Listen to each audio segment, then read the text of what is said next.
우리가 비유 강의 때 이미 공부를 한 내용이지만 오늘은 제가 조금 다른 관점으로 설명을 해드리도록 하겠습니다. 마태복음 20장 보세요. 1절. 천국은 마치 품꾼을 얻어 포도원에 들여보내려고 이른 아침에 나간 집주인과 같으니 저가 하루 한 데나리온씩 품꾼들과 약속하여 포도원에 들여보내고 또 제3시에 나가보니 장터에 놀고 섰는 사람들이 또 있는지라 저에게 이르되 너희도 포도원에 들어가라. 내가 너희에게 상당하게 주리라 하니 저희가 가고 제6시와 제9시에 또 나가 그와 같이 하고 제11시에도 나가보니 섰는 사람들이 또 있는지라 가로되 너희는 어찌하여 종일토록 놀고 여기 섰느냐.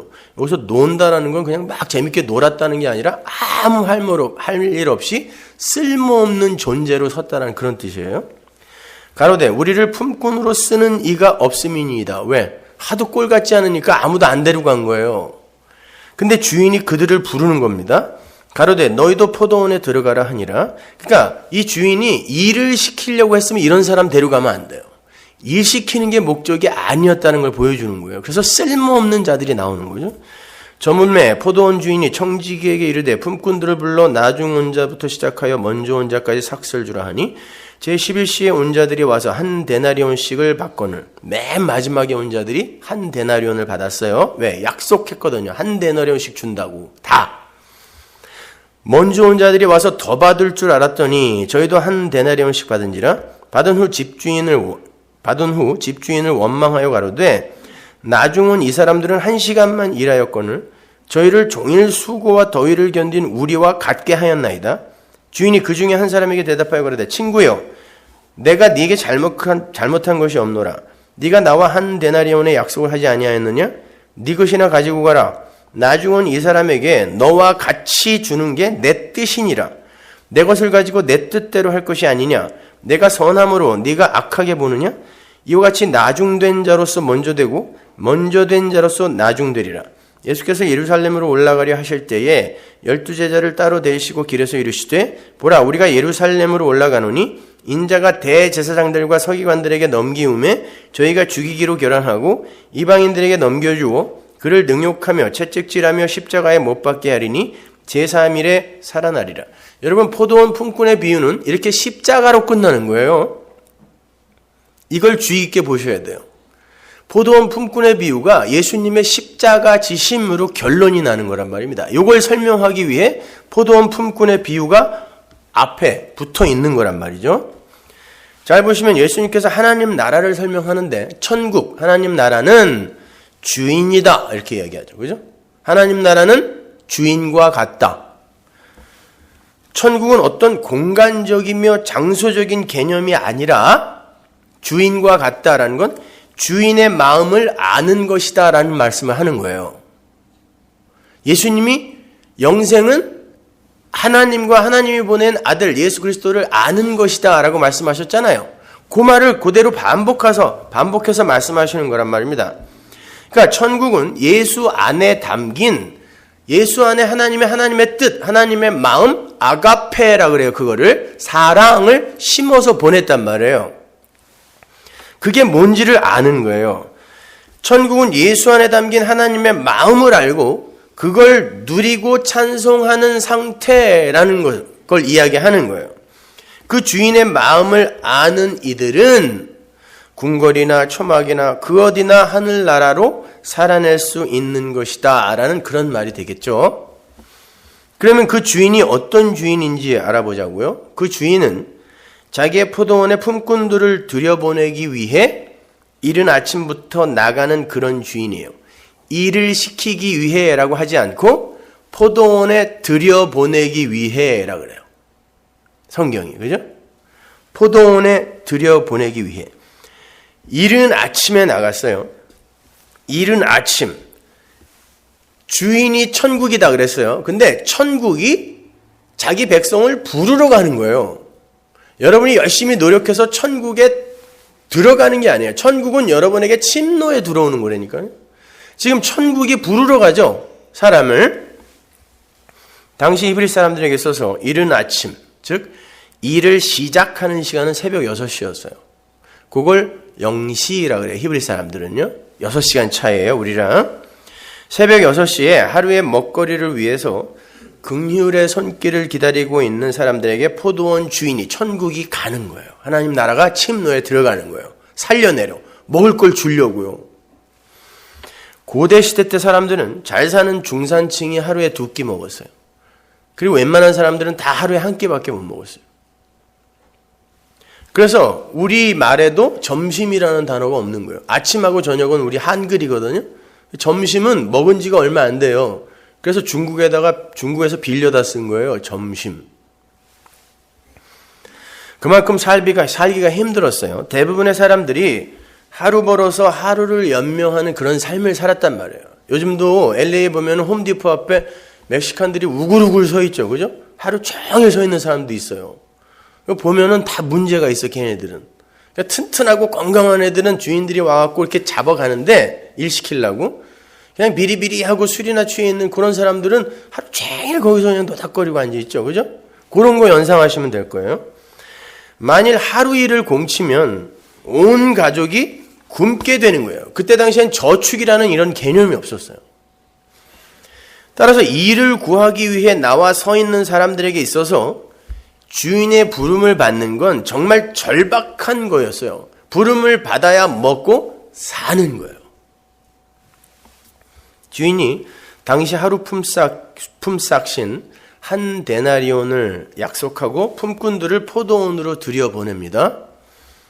그들은 쾌제를 부르면서 포도원으로 들어갔어요. 이제 가족이 굶지 않을 수 있게 되었거든요. 주인의 긍휼로 자기들이 산 거예요. 그들에게 있어서 한 데나리온은 생명이에요. 그걸로 먹을 걸 사야 되니까. 그죠? 한 데나리온은 생명이에요. 주인이 생명을 주는 거예요. 찾아가서 노는 자들에게, 쓸모없는 자들에게. 주인이 삼시에 또 나갑니다. 품꾼들을 포도원으로 들여보내기 위해서예요. 또 단순히 일손이 여전히 부족해서 그런 것이다라는 추측을 해서는 안 돼요. 주인의 목적은 굶어 죽어야 하는 자들을 포도원에 들여보내서 그들이 음식을 살 수 있는 한 데나리온을 주기 위함이에요. 그래서 성경이 주인이 일꾼들이 더 필요해서 나갔다라고 하지 않고 가다 보니까 또 노는 사람이 있기에 라고 이야기한단 말이에요. 비유가. 그죠? 일손이 필요해서가 아니라 이 긍휼을 갖고 있는 주인이 가다 보니까 노는 사람이 또 있는 거예요. 얘는 놔두면 죽는 거예요. 그러니까 한 데나리온을 주기 위해 부르는 거예요. 히브리 사람들의 삼시는 우리 시간으로 아침 9시예요. 이미 3시간 넘게 포도원에서 일을 하고 있는 사람들이 있어요. 3시간이나 지난 후에 또 다른 품꾼들이 포도원으로 들어가요. 그들도 역시 쾌제를 불렀을 겁니다. 야, 나는 이제 굶지 않아도 돼. 양식을 살 수 있어. 나는 살았어. 3시간 전에 포도원에 들어왔던 이들이 입었던 동일한 은혜예요. 그래서 한 데나리온이에요. 은혜는 하나란 말이에요. 동일한 은혜.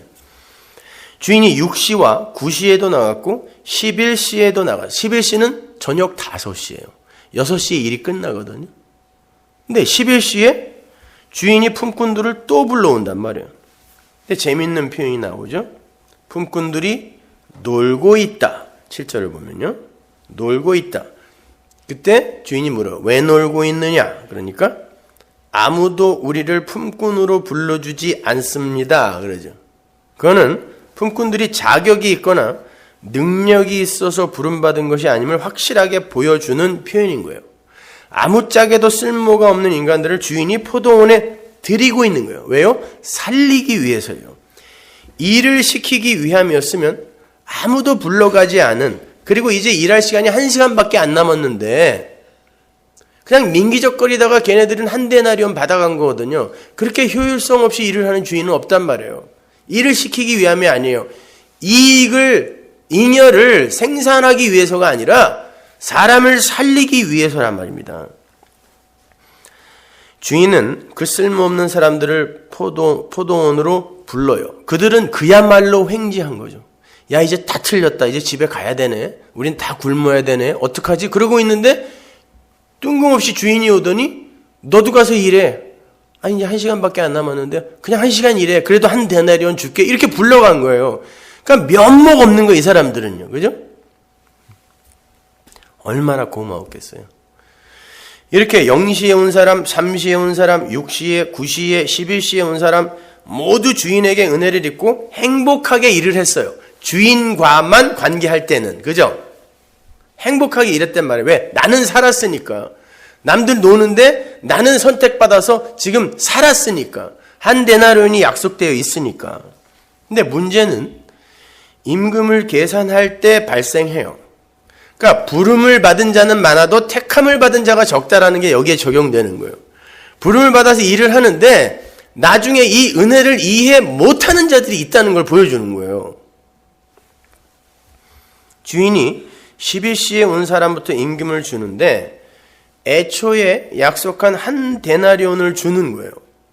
모든 사람들에게 약속된 임금이 한 데나리온이었어요. 그건 그와 그 가족들의 생명의 양식을 살 수 있는 돈이었으므로 모두에게 흡족하고 합당한 임금이에요. 그게 영생이에요, 여러분.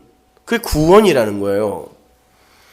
근데 11시에 와서 1시간만 일한 사람에게 주인이 한 데나리온을 주자 그보다 먼저 와서 일을 한 사람들이 우매한 기대를 하는 거예요.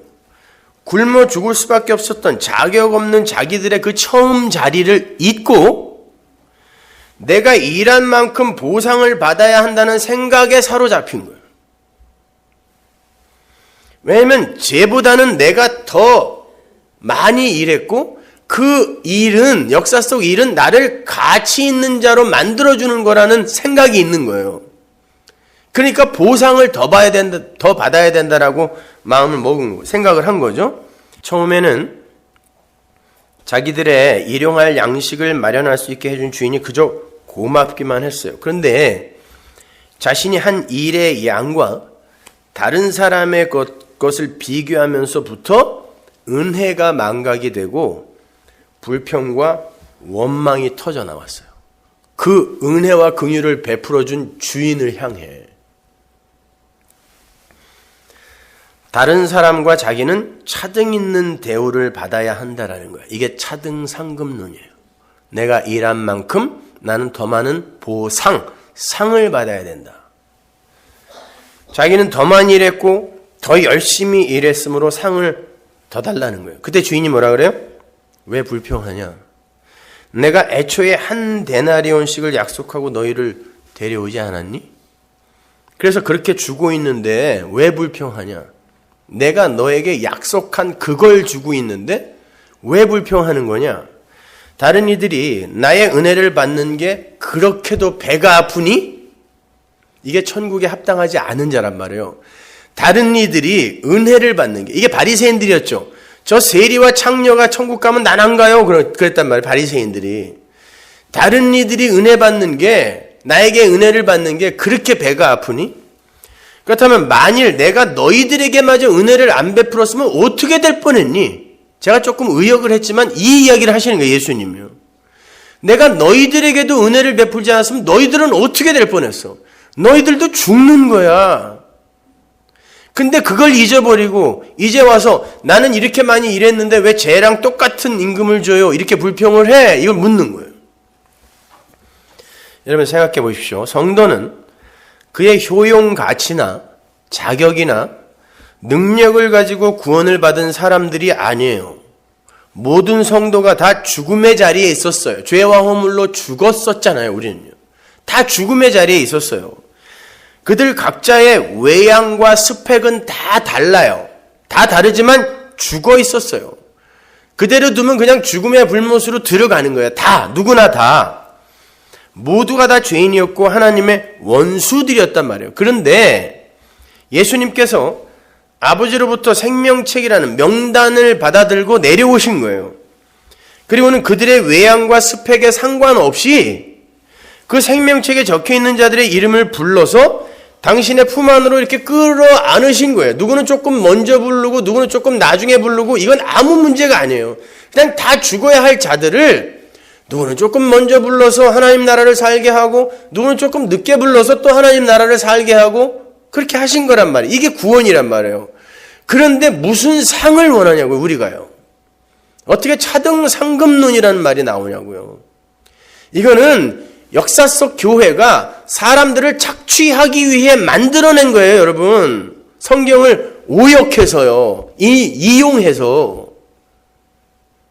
그래야 사람들이 교회에 헌신하기 때문에 그러한 예수님의 품 안에서 누가 더 성숙하고 누가 덜 성숙하며 누가 더 헌신했고 누가 더 착한 모양으로 살았는지가 그렇게 중요합니까? 애초에 주인은 일을 시킬 생각이 아니라 그들을 살리는 게 목적이었다고요. 그러니까 포도원 안에는 별의별 인간이 다 있었을 거라고요. 근데 주인은 그들이 살아난 것으로 기뻐했단 말이에요. 그들의 doing에 관심 있는 게 아니라 being, 존재의 변화, 산자가 된 거예요. 그것으로 기뻐하는 게 주인이라니까요. 여러분, 이 세상에서 인간들이 만들어내는 성숙과 어떤 업적, 공로 이런 것들이 중요하다고 우긴 자들이 바리새인들이었어요. 지금 일찍 와서 일을 하다가 나중에 온 자들을 시기하고 질투하는 자들이 바로 바리새인들의 율법주의를 상징하는 거예요. 율법주의는 반드시 인간의 행함과 공로와 업적을 계산하게 되어 있어요. 그게 율법이니까. 그게 계산이 되기 시작하면요, 인본주의적인 공평을 생각하게 되고, 제가 다음 주에 이 공평에 대해서 이야기할 텐데 에스겔에서는 그냥 계속 못하네요. 그 인본주의적 공평에 의해 차등 있는 상급을 주장하게 된단 말이에요. 예수님께서 그들을 가리켜 너희들은 천국 못 들어간다 그러는 거예요, 지금. 마태복음 20장 16절 보세요. 이와 같이 나중된 자로서 먼저 되고 먼저 된 자로서 나중되리라. 이 비유에서 먼저 된 자가 누구죠? 자기들이 일을 더 많이 했으니까 차등 있는 보상을 해달라고 우겼던 먼저 온 자들이에요. 먼저 선택돼서 율법을 산 사람들이 유대인들이죠. 바리새인들. 그들을 이야기하는 거예요. 그들은 반드시 자기랑 비교하여 자기보다 일을 덜한 것 같은 세리와 창기들을 무시하게 되어 있다라는 거예요. 그들은 은혜를 모르는 자라는 걸 지금 보여주는 거예요. 우리는 수천 년 전부터 율법을 지키고 제사를 지내왔으니까 우리가 선민이라고 예수님의 복음을 짓밟았던 그 은혜와 긍휼을 짓밟았던, 그래서 십자가에 달아버렸잖아요. 은혜를. 율법주의, 인본주의를 이야기하는 거예요. 그들은 하나님의 은혜를 인정할 수가 없어요. 왜요? 은혜는 받을 자격이 없는 자들에게 공평하게 거저 주어지는 거거든요. 근데 자기들은 자격을 갖추고 있단 말이에요. 그러니까 그게 공평하게 은혜로 주어지면 안 되는 거예요, 이 사람들한테는요. 근데 오늘날 교회가 바로 이런 사람들을 양산해 내려고 하고 있는 거예요. 그러니까 무서운 거예요, 여러분. 조심하셔야 돼요. 그들에게는 더 이상 은혜가 감사거리가 되지 않아요. 열심히 했거든요. 자격 있거든요. 그들이 나중된다 그러죠. 나중된다라는 말은 1등, 2등의 차서를 바꾸겠다는 뜻이 아니라 나중된다는 죽이겠다는 뜻이에요. 지옥이란 뜻이에요. 나중. 근데 이 땅에서 지옥을 살고 있는 세리 찬기, 이 사람들은 그냥 배고픈 사람들이에요. 지옥이에요, 그 자체가. 근데 그들이 나중에 하나님이 불러들였더니 면목 없이 감사해서 이걸 어쩌면 좋아요 하고 그 주인을 사랑하고 주인을 찬송하는 거예요. 그들이 역사 속에선 나중인 줄 알았더니, 지옥인 줄 알았더니 그들이 처음이 되는 거예요. 천국인 거예요, 그들이요. 천국은 그들의 것이라는 거예요. 아무런 쓸모가 없어서 누구도 품꾼으로 데려가지 않은 불가능하고 무력한 자, 세리와 창기 같은 그런 부류. 그들을 은혜와 긍휼로 덮어서 주인이 포도원으로 불러들이는 걸 구원이라 그래요. 그러니까 주인이 원하는 건 일을 열심히 해서 업적과 공로를 쌓고 이 땅에서 너의 육신을 멋진, 거룩한, 경건한 그런 육신으로 바꾸어 내라는 게 아니에요. 주인이 어떤 마음으로 너희를 불렀는지 그 은혜와 사랑과 긍휼을 알라는 거예요. 나중 온 자들이 그걸 알아요. 그들이 구원에 합당한 자란 말입니다. 그걸 아는 자들이 그 주인과 어디에 있던 그런 주인이라면 난 안전해. 난 항상 행복할 수 있어. 그 안에선 난 안식할 수 있어. 이렇게 그 어디나 하늘나라를 사는 거예요. 그래서 하나님과 하나님이 보내신 자 예수를 아는 게 영생이다, 천국이다 그러는 거란 말입니다.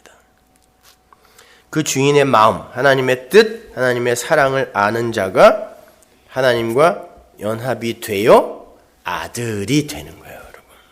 아들이 되는 거예요. 그러니까 구원이라는 건 말씀드린 것처럼 doing의 문제가 아니라 being의 문제인 거예요. 무엇을 했느냐를 근거 삼아 구원하여 어떤 일을 시키는 게 구원이 아니라 아예 죽어야 할 자를, 쓸모없는 자를 사망에서 건져서 being, 산자로 존재를 바꾸어 버리는 것. 그 하나님을 찬송하는 곳이 천국이에요.